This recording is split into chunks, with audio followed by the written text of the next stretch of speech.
Hello, আসসালামু আলাইকুম। আমি ফাতেমা আবার চলে আসলাম আরেকটা বইয়ের রিভিউ নিয়ে। আজকের যে বইটা রিভিউ করব সেটা হচ্ছে বনলতা টি. কেবিন। এই বইটা এই বছর বইমেলায় বের হয়েছে।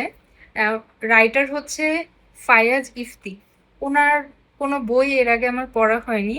আ ভূমি প্রকাশেরও প্রকাশিত কোনো বই আমার এর আগে পড়া হয়নি। কিন্তু আমি অনেকগুলো বই কিনেছি।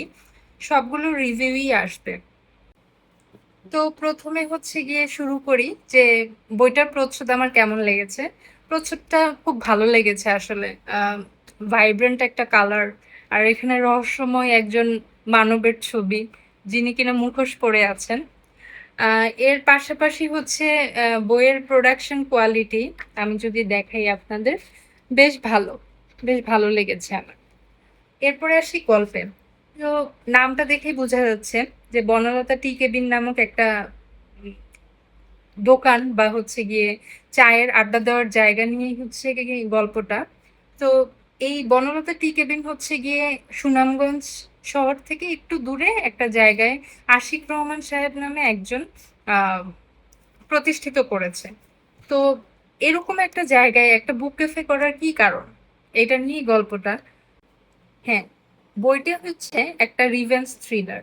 তো রিভেঞ্জ থ্রিলারের মানে সাধারণত যেটা হয়, কেউ এক্সপ্লয়েটেড হয়, কেউ হচ্ছে খারাপ মন্দ লোক থাকে। তো এই বইয়েও তাই আছে।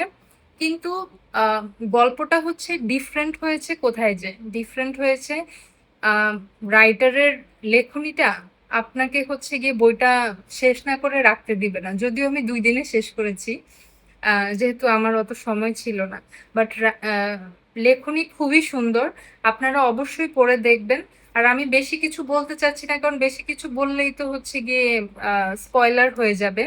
আ তারপরেও আমি যদি একটু ধারণা দেই গল্পটা, এখানে হচ্ছে গিয়ে এই যে আশিক রহমান আ বনলতা টি. কেবিন পড়ল, ওই শহরেই পরপর কিছু হচ্ছে অস্বাভাবিক ঘটনা ঘটতে থাকে।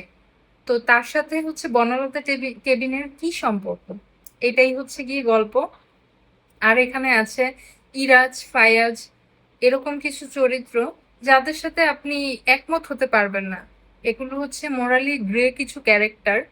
বাট তারপরেও হচ্ছে গিয়ে দিন শেষে আপনার মনে হবে যে আসলেই কি সাধনবাবুর এগুলো প্রাপ্য ছিল? আর হ্যাঁ, আ দিন শেষে যতই আমরা প্রতিশোধের স্পৃহা নিয়ে থাকি না কেন, এটা যে কারো জন্যই ভালো কিছু বয়ে আনে না।